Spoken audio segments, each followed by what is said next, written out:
नमस्कार दोस्तों, dark story with Ajay के हैरान कर देने वाले एपिसोड में आप लोगों का स्वागत है। आज की हमारी कहानी नरेश नाम के लड़के की है। नरेश की उम्र लगभग यही 32-33 साल के आसपास है।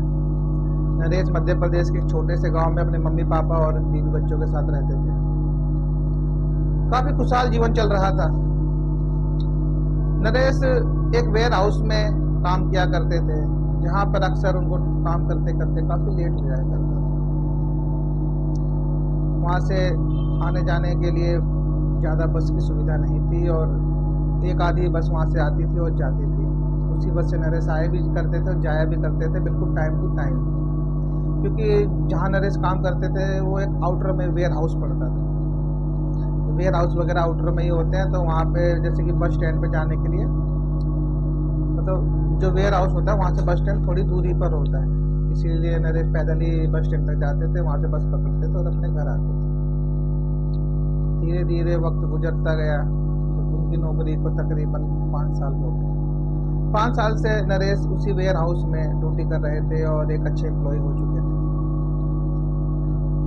एक दिन की बात है, उस नरेश को ड्यूटी करते करते काफ़ी टाइम हो गया। मतलब वेयर हाउस में जब वो अपनी ड्यूटी कर रहे थे, अक्सर तो उनकी छुट्टी 8 बजे हो जाया करती थी, लेकिन उस दिन ड्यूटी करते करते उनको रात के 11 बज गए। और मौसम भी उस दिन बहुत ख़राब था, खूब तेज बारिश हो रही थी, बिजली कड़क रही थी, बादल गरज रहे थे, मानो कि बारिश रुकने का नाम ही नहीं ले रही थी। नरेश कहते हैं, यार इतनी बारिश में घर कैसे जाऊँगा, मुझे तो बस स्टैंड जाते जाते मैं भीग जाऊँगा। और हल्की हल्की सर्दियों का मौसम था। कहते हैं वो सोचते हैं कि यार अगर इस बारिश में भीग के जाता हूँ तो शायद मेरी तबीयत भी खराब हो जाए। धीरे धीरे बहुत एम्प्लॉय चले गए थे, सिर्फ 2-4 ही वहाँ बचे थे और धीरे धीरे करके सब निकल जाते हैं, क्योंकि जो ज़्यादातर एम्प्लॉय ना वहीं आसपास के थे, मतलब 2-4 किलोमीटर के। लेकिन जो अपने नरेश थे वो उनको कम से कम नहीं तो 22 किलोमीटर दूरी पर था उनका घर वेयर हाउस से। तो शायद बस भी नहीं मिलती, तो वो सोचते हैं कि बस स्टैंड पे जाके कोई ऑटो वगैरह का मिल जाएगा तो मैं घर चला जाऊंगा। लेकिन उसके मिलने की संभावना बहुत कम थी, क्योंकि एक तो सर्दी का मौसम, ऊपर से रात के 11:30 बज चुके थे, बहुत खूब तेज बारिश हो रही थी, बिजली कड़क रही थी। तो ऐसे में रिक्शा वगैरह या टैक्सी कुछ भी हो मिलना बहुत मुश्किल है, और गाँव के एरिया में तो बहुत ही कम होता है। नरेश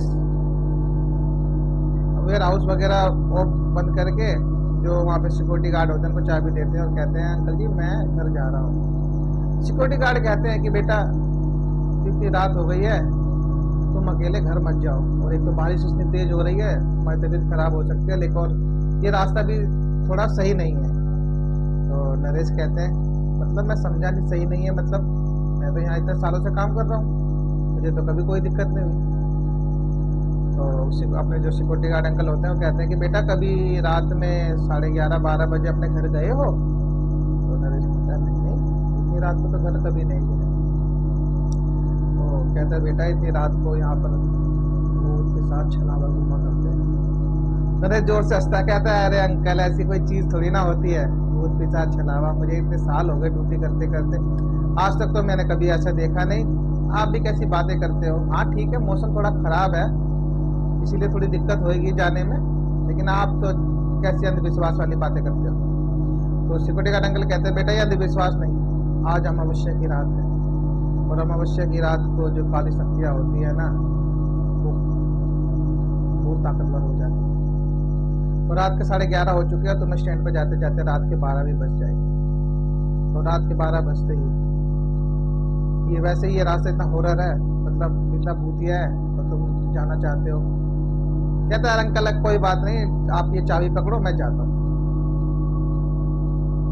और जो अपने सिक्योरिटी गार्ड अंकल होते हैं कहते हैं, बेटा अंकल एक ना पता नहीं पोटली से निकालते हैं अपनी जेब से और नरेश को देते हैं। कहते हैं, बेटा इसको अपने साथ रख लो, ये तुम्हारी सहायता करेगा। तो अंकल नरेश कहता है, अंकल इसकी कोई ज़रूरत नहीं है, कोई दिक्कत नहीं, मैं आप इसको अपने पास रखो, मैं चला जाऊंगा, ऐसी कोई दिक्कत नहीं है।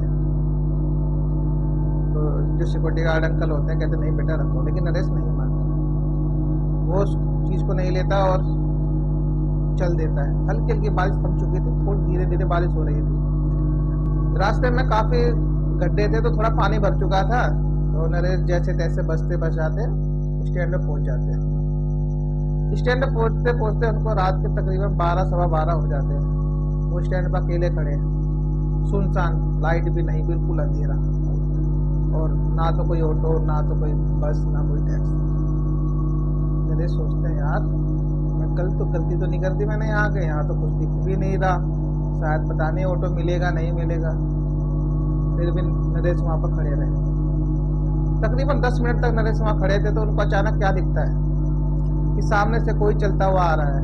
वो नरेश उसको देखते हैं, उसने थोड़ा सर पे सर ढक रखा था और हल्का सा जैसे ऐसे ढक के ओढ़ते ना, थोड़ा सा निकला हुआ था, तो उसका चेहरा साफ दिखाई नहीं रहा था। एक तो अंधेरा था, बारिश का मौसम, लेकिन जब बिजली कड़क रही थी तो उस बिजली में उनको दिखा कि कोई सामने से आ रहा है।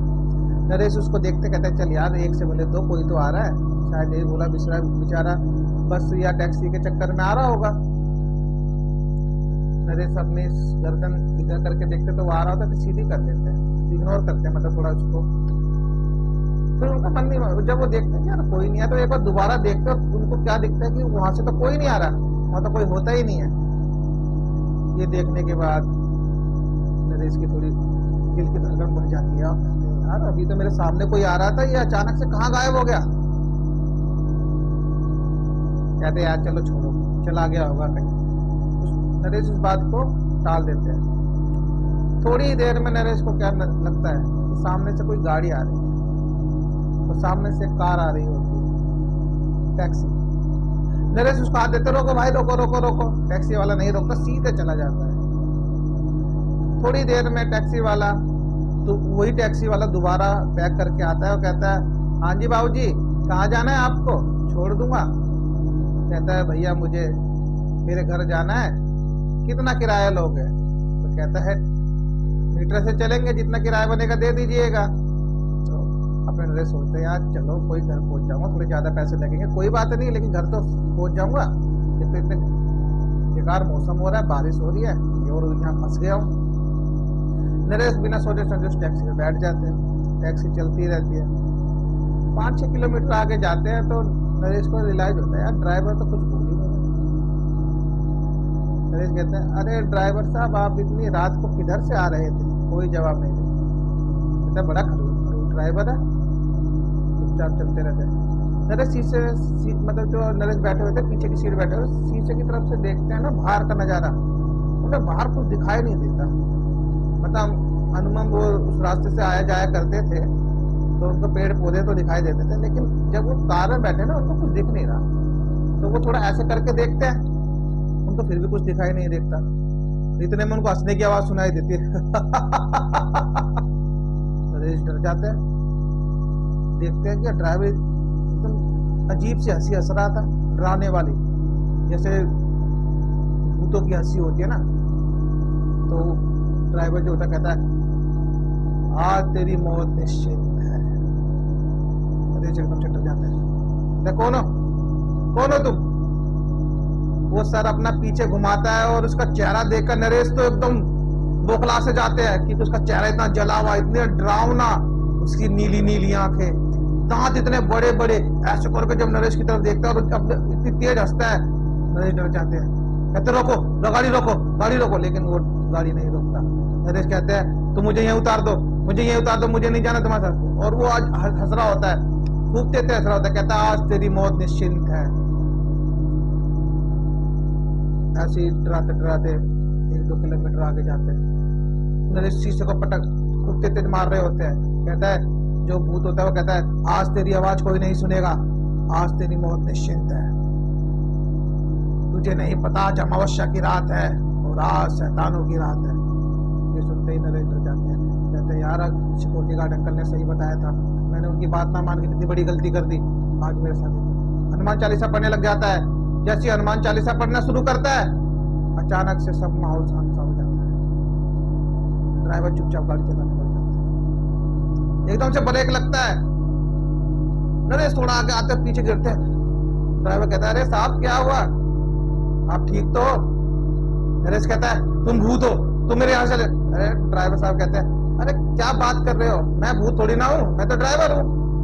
कहता है अभी मैंने तुम्हारा चेहरा देखा, तुम मुझे मेरे साथ छलावा कर रहे हो ना, तुम ड्राइवर नहीं हो। ड्राइवर कहता है, साहब मैं ड्राइवर हूँ, मैं क्या छलावा करूंगा आपके साथ, आपने तो बोला मुझे घर छोड़ दो, तो किराया जो मीटर से बनेगा दे देना। कहता है, अभी तो मैंने तुम्हें देखा, तुम्हारी बड़ी बड़ी आंखें, इतने बड़े बड़े दांत, तुम तो शैतान थे। तो जो ड्राइवर कहता है, साहब जी आपने नशा वशा कर रखा है क्या? नरेश कहता है, तुम मुझे पागल बना रहे हो, तुम मुझे मार दोगे। इतने में नरेश उसकी गाड़ी से निकलता है और भागने लग जाता है। ड्राइवर देखता कहता है, यार ये साहब पागल हो गए क्या? कहता है, साहब मेरा किराया तो दे दो, किराया तो दे दो। लेकिन नरेश उसकी नहीं सुनता और उस रास्ते पैदल ही भागने लग जाता है। पैदल भागते भागते वो थोड़ी ही दूर जाता है, मतलब डर के मारे ना वो रोड के रास्ते नहीं भागता, नीचे साइड के रास्ते से भागने लग जाता है। वो थोड़ा जंगल टाइप का रास्ता था और वहां वो भटक जाता है नरेश। वहां भटकने के बाद नरेश क्या देखता है, उसको अजीब सी आवाज सुनाई देने लग जाती है। तब खूब घना सा पेड़ थे, बहुत सारे पेड़ थे, पेड़ों से अजीब अजीब से आवाज आ रही थी, मतलब जैसे कभी चमगादड़ उड़ रहे हैं, कभी चिड़ियाओं की आवाज, मतलब अजीब सी डरावनी आवाज। ऐसा लग रहा था कि कितनी खतरनाक जगह होगी वो। जिसके साथ ये बीता होगा सोचो उसको कितना डर लग रहा होगा। मैं तो आपको बता रहा हूँ, आप सुन रहे हो तो आपको इतना डर नहीं लग रहा होगा, लेकिन जिसके साथ ये घटना घटी होगी उसको सोचो कि उसके साथ कितना डर लगा होगा। आप सोचो अगर ये घटना आपके साथ होती तो आपको कितना डर लगता। उस रात नरेश के मन में कितना डर होगा। ये सुन के तो मेरे रोंगटे खड़े हो गए। नरेश भागते हुए आगे बढ़ते जा रहे थे। उनको महसूस हो रहा था कि जैसे जैसे वो आगे बढ़ रहे हैं उनके पीछे पीछे कोई उनके साथ बढ़ रहा है। वो पीछे मुड़ के देखते हो लेकिन उनको कोई नजर नहीं आता। नरेश जान चुके थे कि आज मैं बहुत ही बड़ी मुसीबत में फंस चुका हूँ। वो उस ड्राइवर पे भी भरोसा नहीं कर पाया और उसकी गाड़ी से भाग गए, लेकिन वो जिस जंगल में गए थे उनको क्या पता था कि उन्होंने कितनी बड़ी गलती कर दी। नरेश जैसे जैसे भागते हुए जा रहे थे, थोड़ी ही दूर पे भागते और उनको एक तालाब मिलता है और तालाब के किनारे उनको ऐसा लगता है किसी ने तालाब में डुबकी मारी। उन्होंने ऐसी नजर मारी तालाब पे, यार किसी ने डुबकी मारी, लेकिन वहां तो कोई नहीं है। नरेश इग्नोर कर देते हैं और सीधे सीधे चलने लग जाते हैं। उनको आवाज आती है, कहाँ जा रहा है, कहाँ जा रहा है?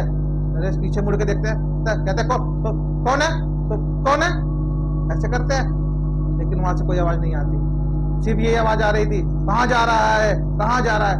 नरेश डर जाते हैं और उतने इतने चलने लग जाते हैं क्योंकि दौड़ते दौड़ते काफी थक गए थे, तो चलना शुरू कर देते हैं। चलते चलते आगे दूर जाते हैं और एक बड़ा सा पेड़ होता है। उस बड़े से पेड़ के नीचे जब नरेश की नजर पड़ती है तो क्या देखते हैं कि एक भयानक लाल लाल आंखें, जिसके सड़े हुए दांत, जो उस गाड़ी के अंदर जो भूत उनको दिख रहा था वो उस पेड़ के नीचे खड़ा है और ऐसे जोर जोर से हंस रहा है करके हंस रहा है। नरेश उसको देखते हैं, भागने की कोशिश करते हैं लेकिन वो भाग नहीं पाते और वो भूत, वो आत्मा, वो पिशाच, वो चुड़ैल जो भी था अपने नरेश को पकड़ लेता है। नरेश का गला दबाने लग जाता है। नरेश का दिमाग ही काम करना बंद हो जाता है। नरेश सोचते हैं कि अब क्या करूं। नरेश जोर जोर से हनुमान चालीसा पढ़ने की कोशिश करते हैं, लेकिन जो हनुमान चालीसा जैसे पढ़ते हैं तो अचानक से वो गायब हो जाता है। और ये देखने के जैसे वो गायब होता है अपने नरेश उठते हैं, ये भूल जाते हैं कि वो कितना थके हैं और जोर जोर से भागना शुरू कर देते हैं। जैसे वो भागते हुए थोड़ा आगे तक गाँव उनको नजर आता है, उस गाँव में भाग के जाते गिर जाते हैं। उस गाँव में एक आदमी उनको देखता है, कहता अरे भाई कौन हो तुम, इतनी रात गए कहाँ जा रहे हो? वो उसको अपनी सारी कहानी सुनाने लग जाता है। जब वो आदमी कहता है कि तुम्हारा दिमाग खराब है, तुम्हें नहीं पता आज अमावस्या की रात थी और इस रात शैतानों की रात होती है, तुम्हें किसी ने नहीं बताया, तुम इस रास्ते से आ रहे हो, ये तो भूत पिशाचों का ही रास्ता है, क्या तुम इस रास्ते से कभी आए गए नहीं हो? वो कहता है कि मैं इसी रास्ते से अपने काम पे जाया करता था, आया करता था, लेकिन इतनी रात गए मैं आज पहली बार निकला। मुझे मेरे सिक्योरिटी गार्ड ने मना भी किया लेकिन मैं उसकी बात नहीं माना और ये मेरी जिंदगी की सबसे बड़ी भूल हो गई। वो जो जिस गांव में गिरते हुए आदमी क्या करता है, उनको अपने घर ले जाता है। उनको कहता है कि आज रात तुम यहीं रुको, कल सुबह अपने घर चले जाना। उस रात वो वहीं रुकते हैं, लेकिन डर के मारे उनको नींद नहीं आती और ऐसी पूरी रात कट जाती है। अगले दिन सुबह होती है, वो अपने घर जाते हैं। अपने घर जाने के बाद नरेश की हालत बहुत खराब हो जाती है, वो काफी बीमार रहने लग गए। उनकी तबीयत इतनी खराब हो गई थी कि उनको रिकवर होने में कम से कम 4 महीने लग गए। उस रात को नरेश आज भी नहीं भूल पाए हैं। ये घटना सन 2016 की है। ये कहानी हमें किसी और ने नहीं, नरेश ने ही लिख भेजी है और कहा कि अपने चैनल के माध्यम से ये सबको बताइए कि जो गलती मैंने की वो कभी कोई ना करे। अगर कोई आपको ये बताए कि बेटा इस रास्ते नहीं जाना, इस रात को नहीं जाना, लेकिन अपनी मनमानी नहीं करनी चाहिए। नरेश ने अगर वो बात मान ली होती तो उसके साथ ये घटना नहीं घटती, लेकिन नरेश ने उन सिक्योरिटी गार्ड अंकल की बात नहीं मानी और उसे इतनी भूत पिचासों का सामना करना पड़ा। नरेश की जान भी जा सकती थी, लेकिन उसको हनुमान चालीसा आती थी, उन्हें पढ़ना शुरू किया और उसने अपनी जान बचा तो ली, लेकिन वो काफी बीमार रहा। तो आपको ये स्टोरी कैसे लगी? अगर आपको ये स्टोरी अच्छी लगी तो कमेंट बॉक्स में हमें जरूर बताना। हमारे चैनल को सब्सक्राइब कर देना, बेल आइकन पर दबाकर ऑल पर क्लिक कर देना। दोस्तों, आप हमारी वीडियो तो देखते हो लेकिन हमारे चैनल को सब्सक्राइब नहीं करते, तो आपसे हाथ जोड़कर विनती है हमारे चैनल को सब्सक्राइब कर दो। अब मिलते हैं अगली स्टोरी में एक सच्ची घटना के साथ। धन्यवाद।